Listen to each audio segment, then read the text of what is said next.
have time. Thank you, everybody, for joining us today. I know it's kind of hard after the holiday weekend, everything, but thanks for coming. Just a quick announcement so we won't have the grant rounds in January. Our next one will be in February. It'll be February 3rd. And we'll actually have Dr. Eric France, who's from Kaiser, come and speak about cycling in public health. Actually, maybe you'd be interested in coming. I like it. Dr. Slay bikes to work. And so it'll be held in February, same time, and in room 1107, next one over. So today we're happy to have Dr. Judy Schley here. And she actually wants to introduce herself, so I'll let her do that. And yeah, hope you enjoy the presentation. Well, I'll see. Can you all hear me, or do you want me to turn on the microphone? Microphone necessary? Tell people in the back, speak now or forever hold your peace. You want the mic? Okay, I'll be happy to do it. Okay, is that better?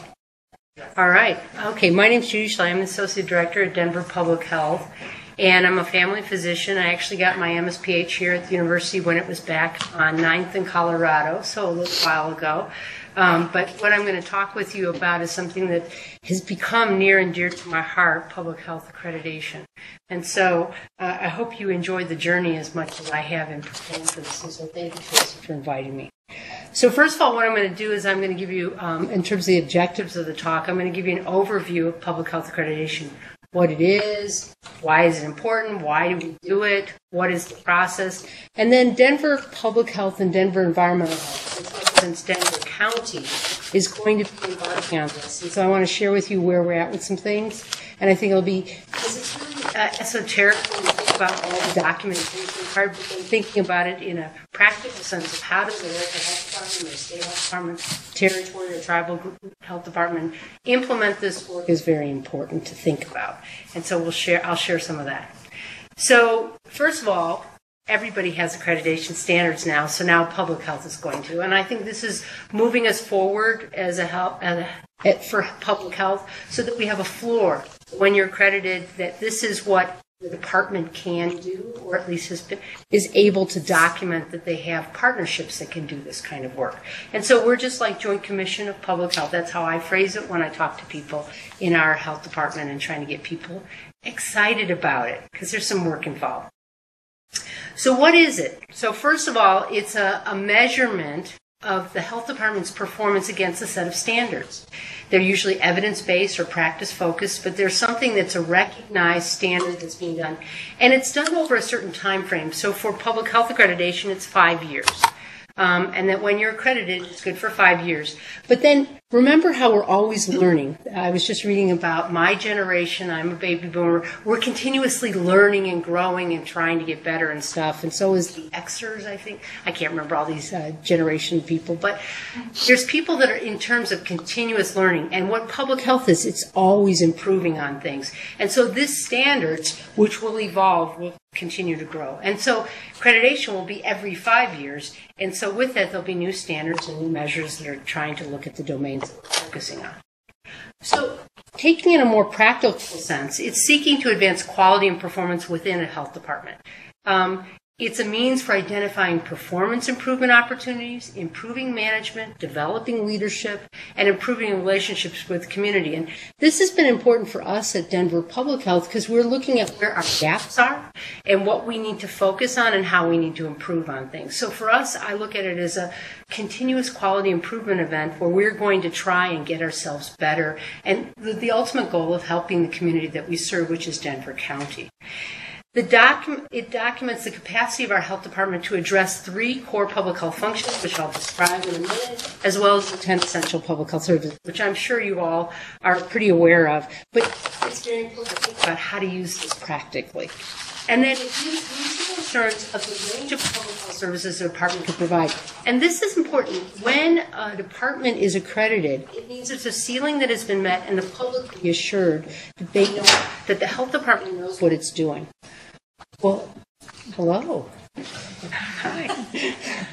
Welcome. So impressed, my colleagues. So in terms of the Public Health Accreditation Board, there's a group called FAB, and it's a voluntary, non-for-profit public health accreditation organization that was developed in 2007. And its goal is to advance public health performance by having this national framework of standards that can be done by any type of health department in the country. Tribal, state, local, and territorial. So everybody has the similar standards that need to be achieved. It's a national organization that's charged with doing this work, and they're located in Alexandria, Virginia. And I must say, they're wonderful people. They just are easy to talk to. They answer your questions. It's really about trying to make all of us in the health department succeed in this accreditation process. So FAB is funded through grants from the Robert Wood Johnson as well as the Center for Disease Control. It also is through accreditation fees. And so for Denver County, which is about 630,000 people, there's a range, and that would cost us about $32,000 to apply for that accreditation process. But it offers a lot of good things. That's a lot of money, but you can pay over time, so that's good, each year for 5 years. But it provides the site visit. It supports us in our quality improvement work we're trying to do, our annual reporting that's done, all the support to make it so that our department can be successful as we move forward. And it has a governance structure with a board of directors that are public health leaders throughout the country. Now, this is the fundamental piece to me in terms of what accreditation is about. It requires this ongoing health departmental commitment to quality improvement, this cycle. If you think of Plan, Do, Study Act or Change Act or whatever it's called, you're trying to improve on things as you move through, and then adhering to the standards. That's the standards we're trying to achieve in terms of performance management and those standards we want to move forward with, and our continuous improvement to make that happen, and that's what accreditation is going to help us do. It looks at a number of variables that I think are important. It looks at leadership of the department in terms of the health department. It looks at the strategic planning that's being done, the community engagement, the partners that are involved, our focus on customers and who are our customers. Our customers are not just people who walk in the door, but it could be our grantors, people we work at with partners, stakeholders, and those kinds of folks. It's trying to improve our workforce and improve the workforce development we have, continuous evaluation and quality improvement. And I think whatever we do in public health, whenever we measure something, we need to be able to assess it, evaluate it, see if we're doing it well, and if we're not, stop doing it and move on to something else, and then align our work into the performance, to the population indicators that we're trying to achieve and move forward and improve on. And then the governance of the health department, and that's important. So the ultimate goal that FAB says is that, and then I think the other one is more, for me, what it makes sense, but it's the goal of the National Public Health Department Accreditation Program, is to improve and protect the health of the public by advancing quality and performance of these various health departments. So you could say, why do this? We're not getting paid to do this. We're just... It's something that we have decided in Denver is important, but you could say, why would a health department decide to move forward with this? First of all, there's national recognition. There are currently 22 accredited health departments in the United States. One of them is in Colorado, El Paso County, achieved accreditation in August of this year, and it's a feather in their cap. They have reached the bar that says that they're accredited. It's an opportunity to engage the workforce in our public health workforce and really implement truly meaningful workforce development, because each of the domains has things that we need to focus on, and one of them is about workforce development. And it's trying to make sure that our workforce in public health understands what public health is and what we're trying to achieve, and that everyone has basic knowledge. It's an access to network of public health experts. I must say in this process, we have really gotten to meet some wonderful people who are helping us improve what we're doing. The potential access to new funding streams, always a good thing, as well as potentially streamlining our grant reporting, which is also a very good thing if that could happen. By doing this process, we become responsive to change. We'll find gaps in what we're doing as we go through this process, and we'll prove on it. We'll change. We'll keep moving forward and trying to improve on the work we're trying to do. Shared decision making, it's not one person making the decisions, it's all of us as a collective unit with collaborative decision making to make our health department achieve the accreditation we want to. It's evaluating the services and programs as we talked about, improving our performance the work that we're doing, the performance, and these strong partnerships. And I think strong partnerships is something that's under maybe not thought about as much in public health as we should, but a local health department cannot do it all.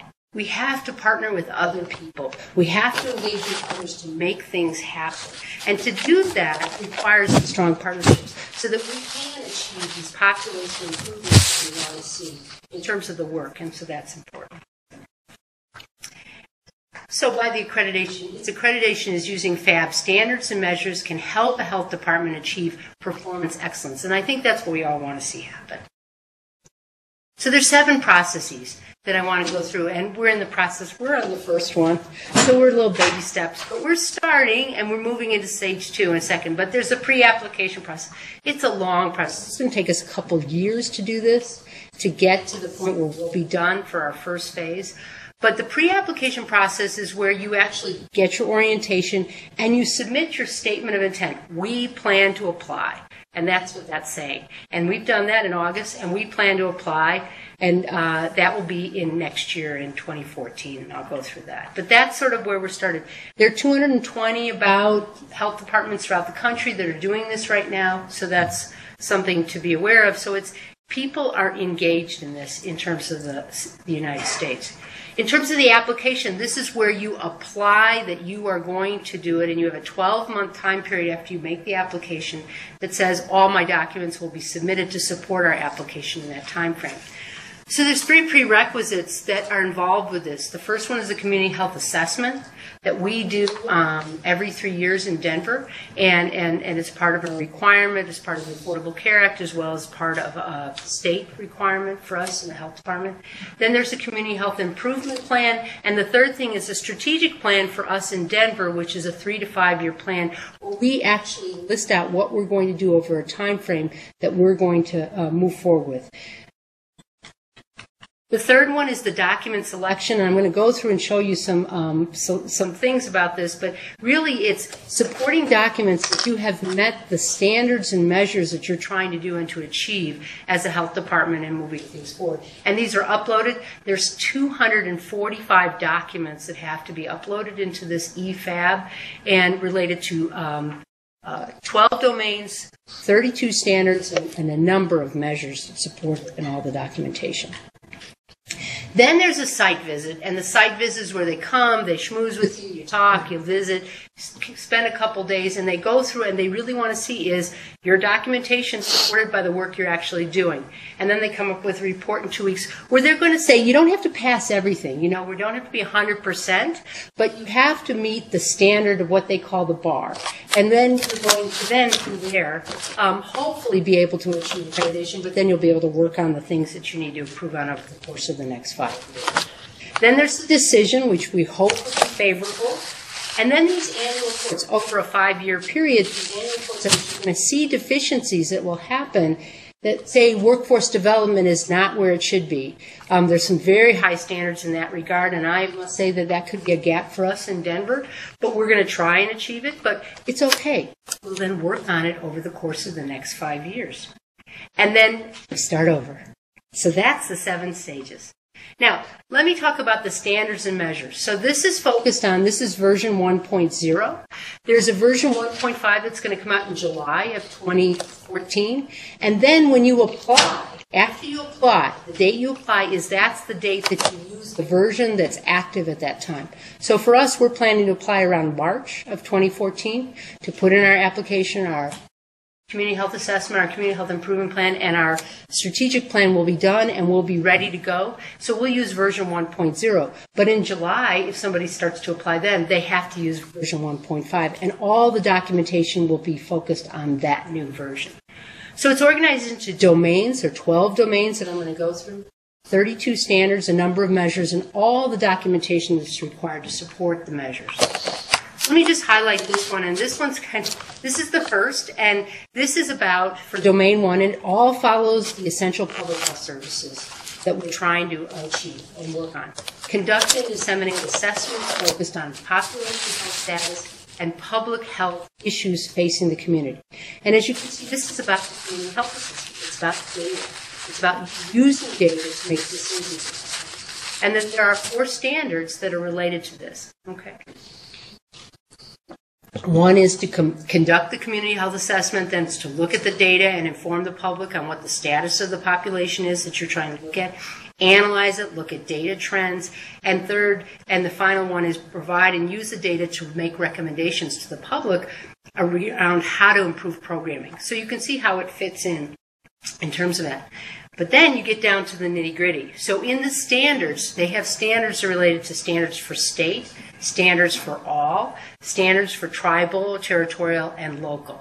And so you can see here for this measure in terms of 1.1, just one standard, it will give you the significance of what the measure is that they want to have. And what they're looking for here is that did you participate with others in your community health assessment? And then when you look at the guidance and what it's trying to show, it gets into the nitty-gritty down right here at the bottom, and I'm not going to try and do the pointer because I might get all messed up with it. But it's really looking at who attended? What are the minutes of the meeting? What's the membership list of who's involved? And that's the documentation you have to upload. Now, there's other things and there's other specificity in terms of all the other measures that are involved, but that's the kind of thing. So a lot of the measures have things like 2 documentations to show what you're doing, or 3 or whatever, and they have to be within either an annual time period, a 2-year time period, or whatever. And so the joke at the health department for us is I say don't throw anything away right now, because we really need to keep some of this stuff because we don't know what we're going to need.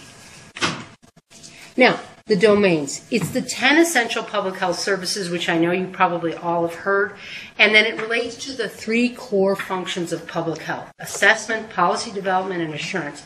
And then those 3 core functions then embrace and encompass all of the essential public health services.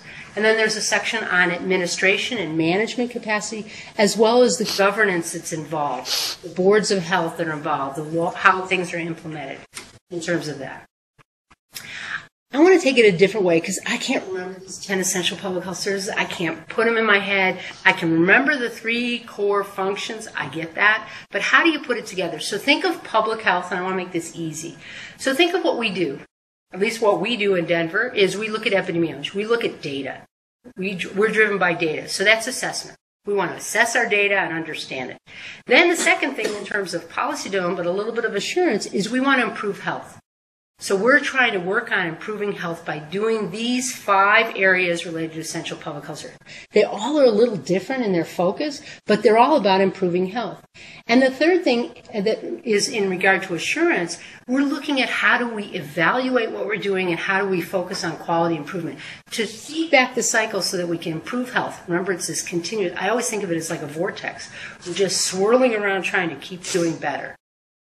Taking it a different way, and this comes from my colleague Jeff Gunzenhauser in LA County. He runs the quality improvement section there, and he takes care of 10 million people, so I think he's a pretty smart guy. He came and did a public health grand rounds for us and used this slide to help me, and the last slide just to explain it. So look at the core functions of public health and how it's implications related to quality. So what we're focusing on is a priority area of improving health, protecting health, and preparedness, either an emergency or whatever things happen. Those are our 3 priority areas. So assessment. Is the work worthy? There's tons of things that are worthy to do, but what can we prioritize? Using our data to decide where we should focus our efforts. And then policy development is the good work, using evidence-based strategies to try and do things to improve these priority areas that we're trying to focus on. And then assurance. Is it well done? What are our performance measures that we're using to then do that feedback, that continuous quality improvement to improve on what we're doing, which then continues to cycle back. And that seems to me to make sense in terms of what we're trying to achieve in terms of this area. Now, we have a little fun in Denver. We try to make it fun. And so Denver Public Health and Denver Environmental Health are embarking on this public health accreditation process. And so we're using the Colfax Marathon as our process to highlight the work we're trying to do. And so I walked this once. I can't run it. But you can see that there's 5 sections, and so we're in preparation and training. And there's posters all over the various departments that are focusing on it, and we have little magnets that are up there on the wall to show where we're at. And so we're in preparation and training, and then we're going to move to the application. So remember, a marathon is something that you can't race to do. You have to do it slowly and methodically and keep going, and then hopefully you can get to the end. That's the goal. And so that's what we're trying to do, and you can see the timeline for where we're trying to move forward with this. It's kind of fun. In terms of our project team, the sponsors of what we're trying to do with Public Health Accreditation, we're working in 2 sponsors. This is Doug Hart, manager of Denver Environmental Health, and Dr. Bill Grimmel, the director of Denver Public Health. Together, they are sponsoring the accreditation process we're doing in Denver. And we're focusing on Denver County. The accreditation coordinator, in public health, you write grants. I wrote a grant, got somebody in. Her name's Heather Weir. She is now our QI coordinator. She's a wonderful person, and she is going to manage this process for the next couple of years and make it happen. And under her, with the leadership from our health department and environmental health and the staff, we will make this happen. And then we have an accreditation team where we have people from Denver Public Health and in Denver Environmental Health that are going to help to move this process forward and support Heather in the work she's trying to do. And then lastly, we have 12, we're going to have domains, 12 domains, and we're going to have people from environmental health and Denver Public Health who are subject matter experts who are going to help us support the documentation that we need to support our application. And there'll be training for them to tell them how to exactly do it, because there's face sheets and this and all this sort of standard documentation to highlight all that work. So listen, I'm going to delve into a little bit of detail in terms of our community health assessment, community health improvement plan, and department strategic plan to give you some ideas of how we're doing that here in Denver. And I think that makes it easier for people to understand. But these are the 3 prerequisites, so when we have these done, we can apply. And we plan to apply in March of 2014. Before we get to that specificity on those things, it's always important to have some alignment. Like, why are we doing all? How do they all fit together? And for me, it's very important to understand that. So you have your community health assessment, which then leads into your community health improvement plan, and it all has to link into strategic plan, because this is work that we're going to be doing for the next 5 years. So our strategic plan is a 5-year document that we're going to focus on, and those 3 things help us to come up with our vision and mission for what we're trying to do in Denver, in terms of Denver public health, specifically, which I am more in control of, in Denver Environmental Health. And then from that, we come up with the strategic plan, a 3 to 5 year plan that has goals and objectives that we need to achieve. From that, it links down into strategies. These strategies are the year-to-year work that's being done at a departmental level, but also at a program level, because you have to have alignment with your programs up to your strategic plan so that people are on the same track and trying to improve things. Linking the people, making sure your workforce understands the work and feels that it's important, and then continuously improving on it and trying to make it better. So that sort of connects it all together in my mind. So in terms of the community health assessment, and there are people in this room that know this much better than I do. I'm just going to tag along and describe what we've done. It's a collaborative process. It mobilizes the community, develops priorities of where we need to focus. Remember, prioritization, we can't do everything, so we have to look at a population level of our data, analyze it and figure out what we do, and then find resources so we can do the work. So this was ours in Denver in 2011, the Health of Denver. It's now evolved to Healthy Denver, but this is where it's kind of a good picture. I think they should have taken it of the city and county building, but that's okay. Community health assessment. Why would you want to do it? Okay, so first of all, it's the basis for community public health improvement planning. You look at your data, and then you see where your problems are and where you need to focus on. And so it allows us then to measure the effectiveness of that population interventions that we're trying to do. In Denver, we had a core group of people from public health and environmental health who led the way in terms of where we needed to move on with this community health assessment. There were topic focus groups in 14 areas, and we had over 100 people that participated in these topic areas to help us decide, to just provide an environmental scan of what was going on in terms of these population indicators. And so these are the topic areas we had. We had access to healthcare, cardiovascular disease, diabetes, weight, maternal, child, adolescent, or youth health, immunizations, infectious disease, environmental quality, the built environment, injury and violence, mental health, substance abuse, tobacco, and cancer. A little too much, but that was what we did, and it was pretty. I mean, it was pretty amazing, the document that came out of this, and it was, I don't know, a couple hundred pages, very nicely done. You can actually see it on the Denver Public Health website or the Denver Environmental Health website, so you could see the documentation.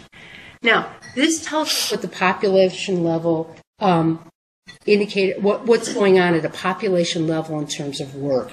And I think it was very well done. But from that, you find out what the issues are. You then go to the community, you get their input. What do they think should be done? What are the suggestions to make things improved on? Get them involved. And then from that, you don't want to just have a document that sits on the shelf. Now you want to improve the community and try and develop a plan where you actually look at things and try and measure. Remember, always do things to improve the community and then evaluate and measure how you're doing and see if it's getting better. So that continuous feedback loop. So in terms of the community health improvement plan process, they had the assessment, came up with 14 topic areas. They had a steering committee that looked at them and focused on 5 areas, and I'll show you those just in a minute.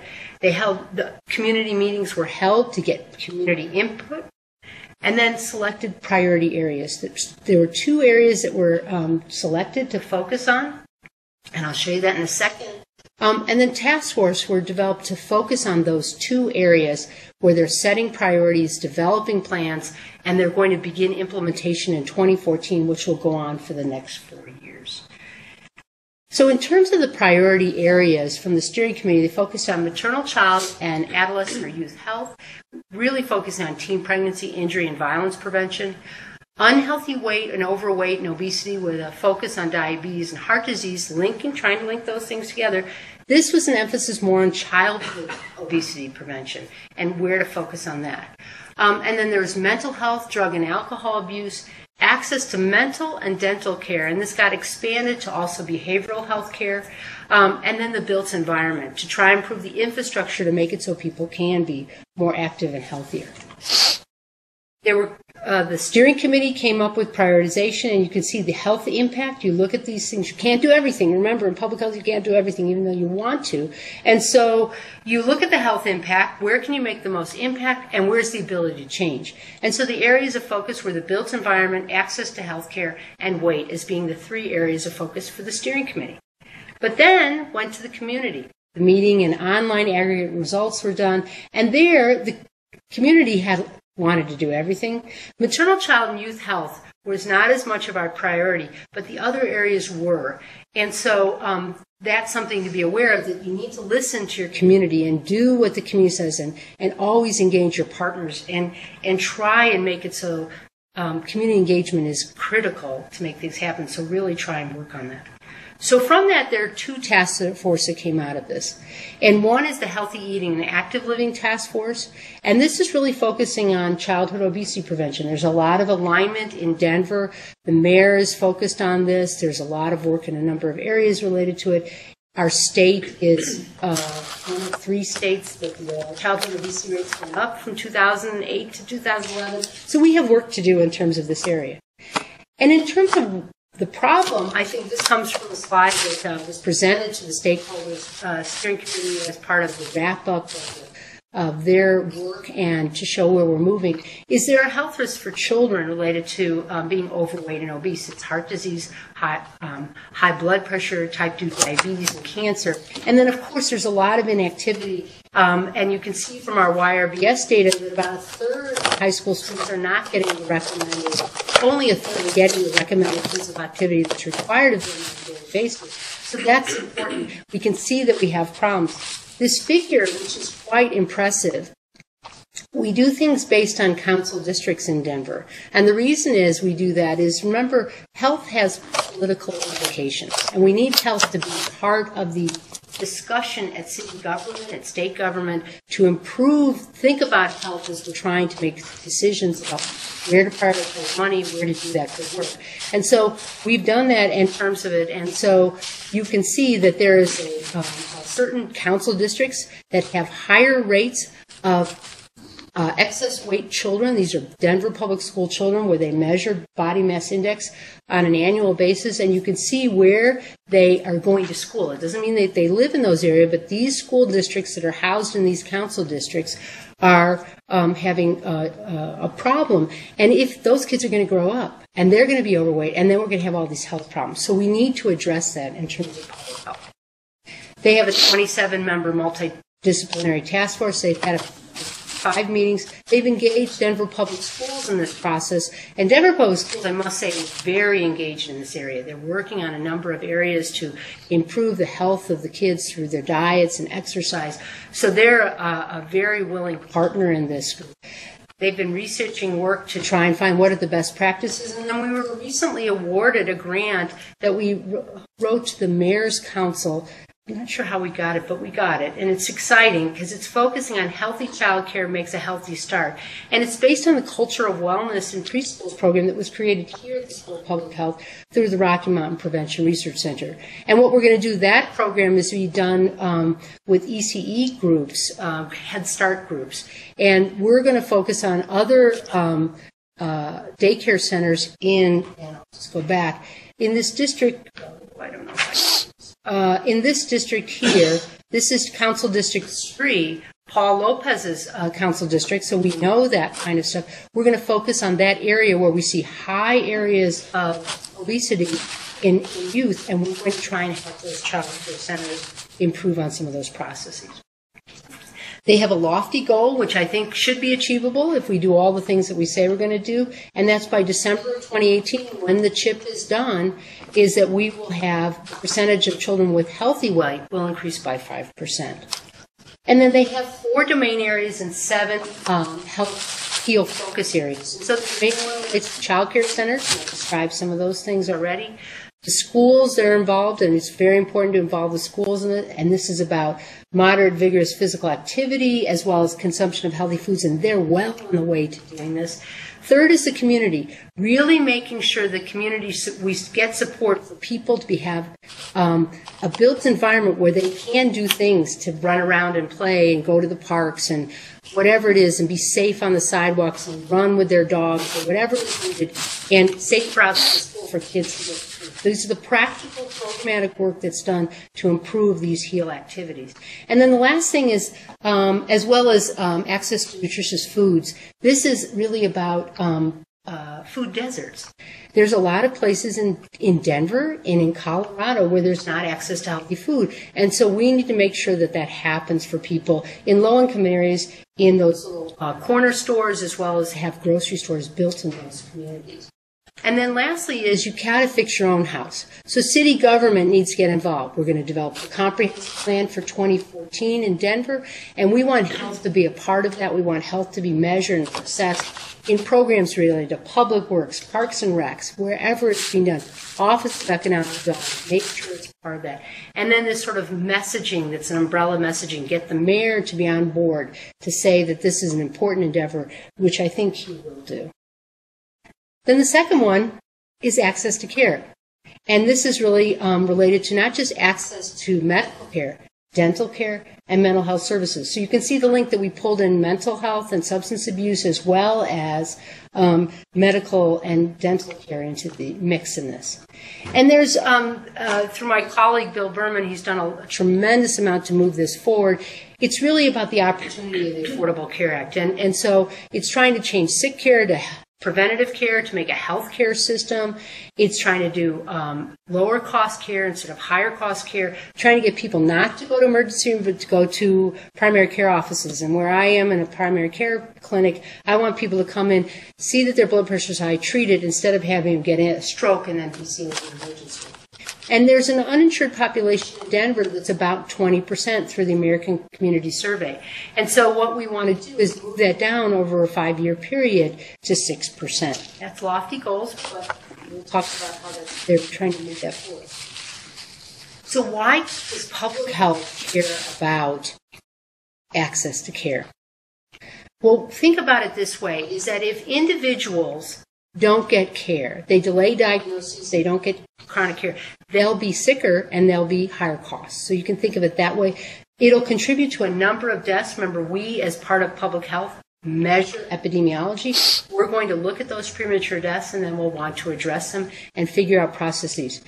There's a high financial impact to the individual from not having health care insurance. And that relates to the fact that they can get bankrupt if they have a catastrophic illness. And so we need to help people so that they can go for care and not be scared about the bill that they're going to get from it. And then, of course, the societal shifting and the inappropriate number of people that died prematurely that could be part of the workforce to help us move things forward and improve our communities. They have a 40-member task force. They've had 7 meetings. We had Jana Wilson from Seattle, King County. Seattle and the state of Washington have done a tremendous job with preparing for the Affordable Care Act. We had her come and do a public health grand rounds where she explained what they were doing, and we had small groups where we really got to figure out how we could do things better. They've done a lot of work related to researching enrollment practice, how to improve things, how to prepare for safety net capacity, because everybody in primary care and safety net is like worried, how are we going to take care of all these new people? And then the challenges and trying to address it, not just bury your head in the sand and say it'll just work out. There's been a lot of work engaging the community. There's a tremendous amount of misinformation about the Affordable Care Act and what it can do. And so Dr. Berman has gone out and talked to business, media, foundations, healthcare organizations to spread the word about what's being planned in Denver and how this can help businesses, community, foundations, whatever. And then supporting the rollout. This is just phase 1. Remember, lots of trainings, lots of brochures. We have Denver Vital Signs, which we publish every month, which is a snapshot of some public health issue that we're doing. The November one, I think, was on influenza. And so you can see they're timely, try to be timely. Well, September was the Affordable Care Act. And then there's been lots of educational sessions with community-based organizations who see people who need those services. Their near-term goal, and I think this is achievable, is that 40,000 previously uninsured people in Denver will be enrolled in Medicaid or the exchange program. And there's been a tremendous amount of work, I want to say, at Denver Public Health, actively work on this. We have an enrollment specialist there. We're trying to get that person to enroll as many people as possible. And our goal at the department level is 4,000 people will be enrolled into the exchange or Medicaid within the next 6 months, July of 2014. And then the bigger goal is that in December of 2018, at least 95% of Denver residents will have access to medical care, including behavioral health care. It doesn't say necessarily they're all going to be insured, but they will have access, and that's important too. And then this is their timeline for moving that forward. And I think it's very important to think about that it's not just getting people to the door, but building capacity to provide good quality care coordination, and then a systems-related coordination of services. And so I want to highlight the one thing in terms of Objective 2A. One of the things is building capacity for safety nets to have specialty care. I'm at a luxury of Denver Health. We have specialty care. I can send somebody to cardiology if I need to. But there are a lot of people in the safety net programs in many places, in many communities, that don't have that. And so we want, or behavioral health and those kinds of things. So we want it to be for those who are insured, newly insured, as well as those who are remaining uninsured, and particularly the undocumented folks we have in our community. And then the focus is going to create this alliance. This has been done in a number of communities in Colorado, and so we're going to model that off the work that's being done in Weld County and other places that are going to try and provide improved access, coordination, and then ultimately to decrease costs. In terms of Denver, what we're moving for, we have to do a community health assessment every 3 years. So we did it in 2011. Now 2014 is coming in. So we're going to call it Be Healthy Denver. And that's how the new words that we're using to describe our program. And so it's going to conduct the assessment in next year. And so what we're doing now is we're focusing on an environmental scan to really figure out how we should do it. Should it be a paper document? Should it be something electronic that you could look at and be updated on a continual basis? Should it be 14 topics? Or should it be maybe what we're thinking is social determinants, behavioral issues, and certain health outcomes, and that those are more real? We will continue to do the 2 areas of focus for the Community Health Improvement Plan, but we will then use this to try and keep the work going. And so we'll focus on those 2 areas very much so. Now, I want to highlight our strategic plan. This is hard work. Can I just say, strategic planning, it sounds like, and if you do it right, it's very hard.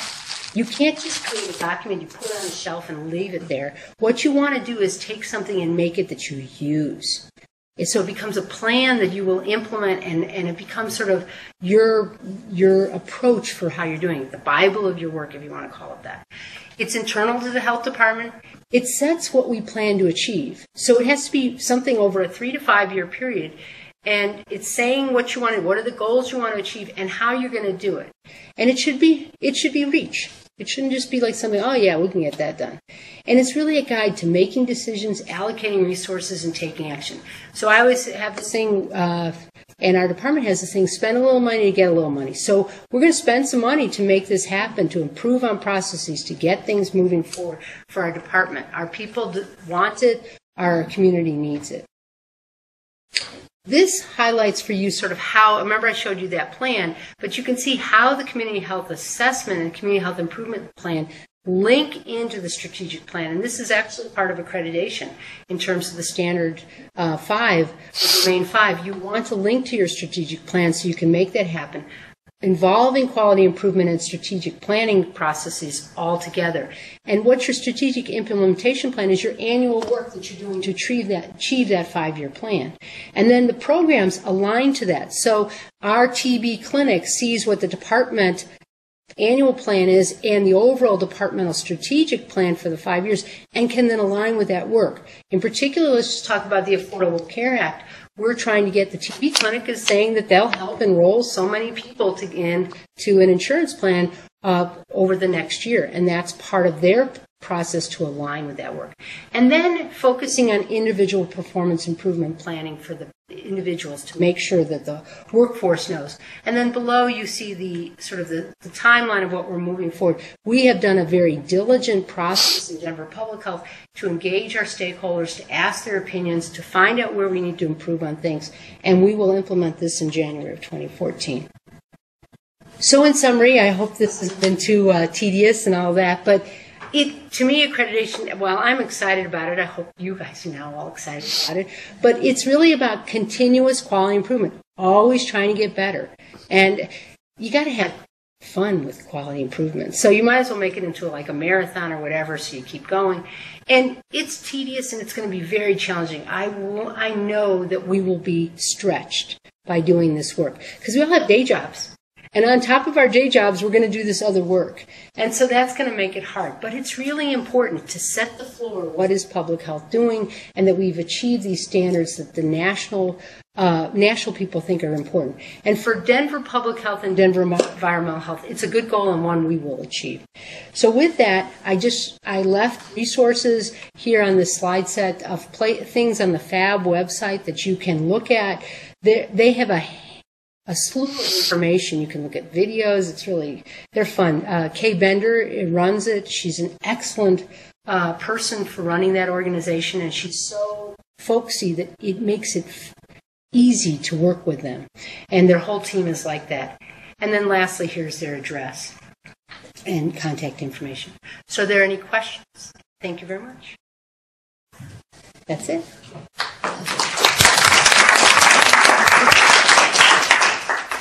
Hi, Frank.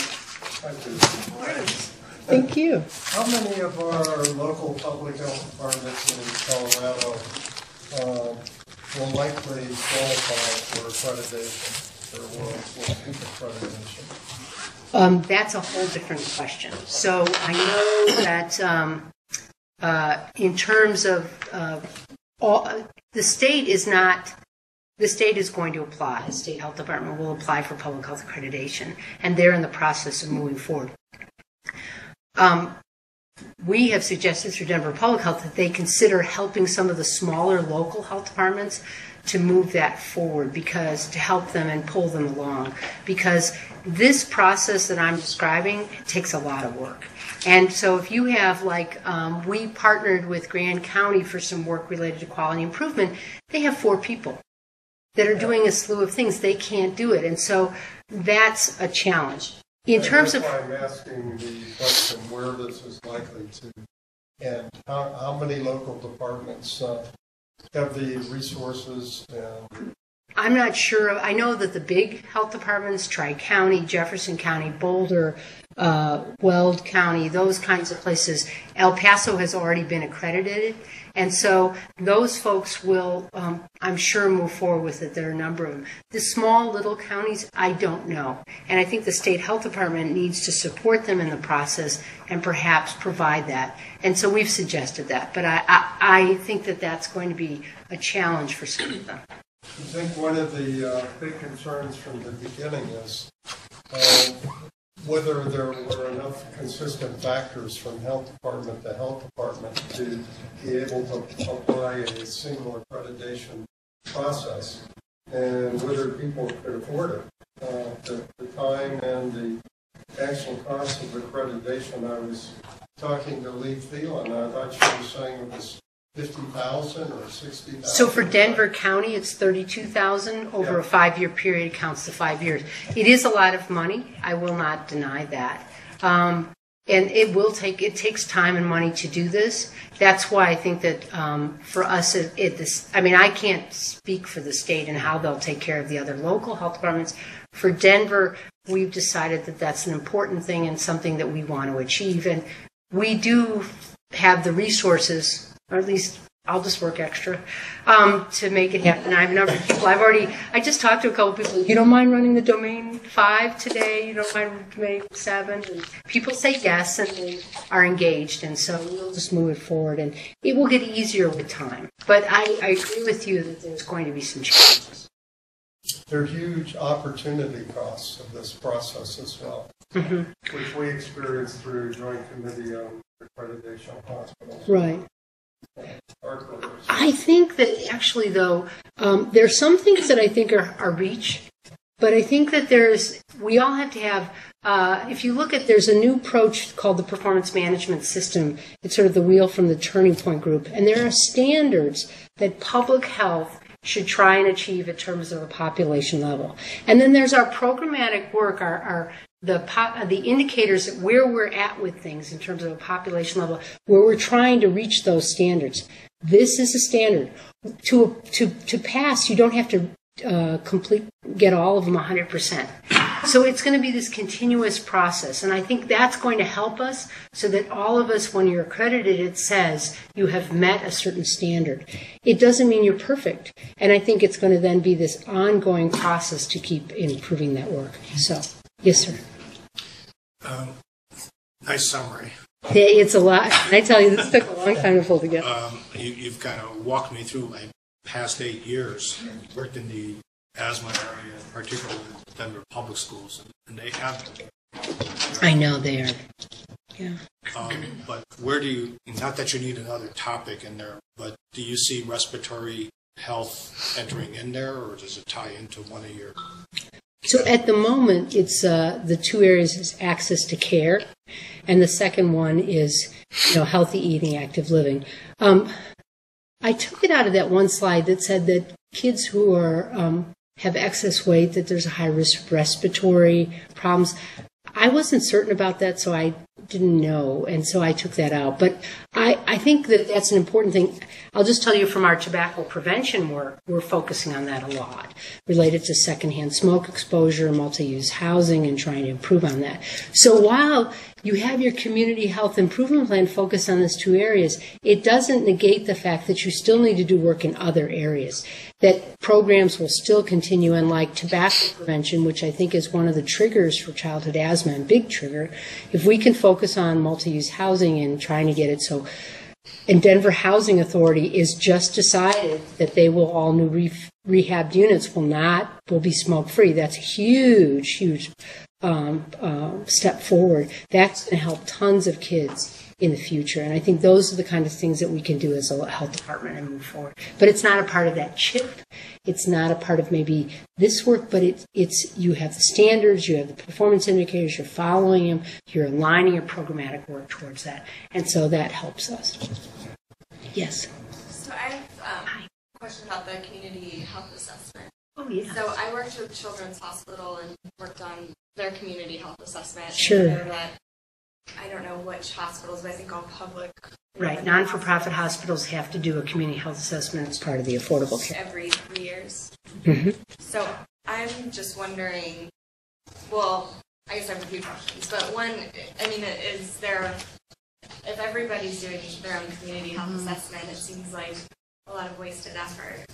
So I'm wondering if there's any thoughts of putting things together, and also I was curious about what secondary data you use and if you are actually collecting any primary data for it.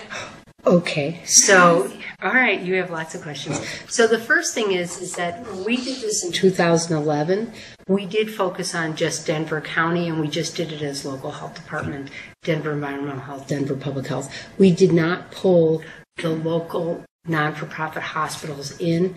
They each, in Denver, there are just a few non-for-profit hospitals. It's St. Joseph's Hospital, it's Porter Hospital, National Jewish is also a non-for-profit hospital. But those hospitals do their own thing. In some ways, while we want to try and do that in 2014, the problem is what is their reach? And Kaiser's also did their own community health assessment too. And so the reach of National Jewish is not just Denver County. The reach of Kaiser is the Front Range, pretty much. You could see Porter where their reach is, or St. Joseph. And so how to align those groups is going to be, could be challenging. Is that possible to align those groups and do things together? Yes. Is it, and it's just going to, that's part of the environmental scan that we're going to do in planning the work that we're going to focus on.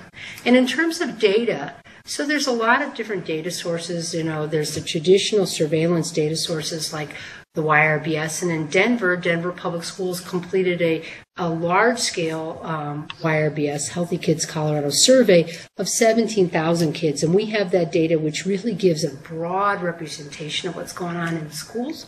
But then there's also BRFSS, there's Community Hospital Association, there's a number of secondary data sources.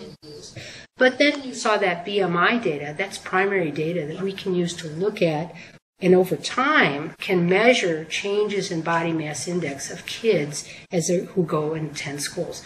So it's a mixture of two things. The last thing is there is a whole lot of work being done in terms of electronic data records and pulling them together to have common sources. And so our Davidson, who is here in the audience, who I know very well, is trying to work with a number of partners through Kaiser, Children's, and our safety net providers and Denver Health to be able to pull together data based on what they call a federated query. So there's a question of what's the percent of kids that you have in certain communities that are overweight. And then you can actually look at that information in a large-scale effort. So we're trying to do that with tobacco, mental illness, body mass index, blood pressure, number of areas. That's more primary. Now, it only takes care of the people who are getting care. It doesn't look at the people who are not. But for Denver Health, as a safety net provider, it's about a third of the population in Denver. And then Kaiser together can create a large-scale overlay of what's going on in the community. So it's sort of a mixture of all sorts of things. Yes, sir. Different health departments might seek, they don't all seek to execute the same functions. Perhaps you want to have different accreditation procedures for some health departments that are trying to do certain things that other health departments are not necessarily seeking to do. For example, I'm just thinking, I don't know if this is part of Denver Health, but counties in Colorado governments need to be making intelligent policies about how to handle marijuana. Yes. Some decisions will have public health consequences. Some policies proposed may be wise and others may be foolish. And it would be desirable to have someone think through the public health consequences and have some kind of statutory authority to say we, as a health department, seek to influence this policy in this way. The health department that seeks that kind of function, you might require a different kind of accreditation from a so I think there's separate questions. So in terms of there's a standard. I'll tell you that document is 245 pages long, or 250 pages, describing all the steps that are needed in terms of version 1 for public health accreditation, the measures, the standards, the domains that you have to address, all the requirements of how you have to pull it together. I've read the whole thing. I've documented all our gaps. I know it pretty well for Denver County. Each health department in whoever is applying, state, territorial, local, tribal, would use those standards for it. They can focus on various areas and show as part of their documentation in terms of policy work or regulation of laws or things related to marijuana or whatever. That's totally fine. But the same standard about you need to show that you have met regulations related to, there's a section on a domain, I think it's 6, that relates to the regulations and laws that are enforced. And those will be things that will come out, and maybe one health department will highlight one thing and another one will highlight another. It doesn't say what you have to highlight, but everybody has to highlight in a standard way. Does that make sense? I mean, I think that first of all health departments are not created equal. And there are differences, and some have strengths and other things. Remember this partnership. Some of the work that we'll document is maybe not that we're doing it, or Denver Environmental Health is doing it. It's somebody else that we have partnered with, collaborative process to make that happen. Our community health assessment was not just Denver Public Health or Denver Environmental Health. It was a collection of a number of people, and we'll need to acknowledge them and include them, because it's arrogant on our part to think that we can do it all by ourselves. It really takes a village to improve the public health. And so to do that, we have to build those, convene, use data, and build to bring those things together and to shift the population indicators to improve on them. Does that make sense? Any other questions? Yes. So Denver is unique in the separation of environmental health and public health. So I guess I'm curious about whether this process of working more closely together for accreditation has kind of illuminated any areas that are really important for collaboration outside of accreditation.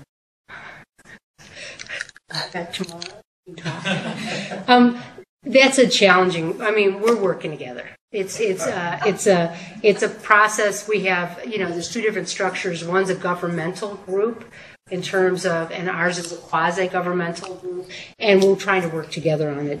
I think it's always a work in progress. And so, will it help us to work better together? I think so.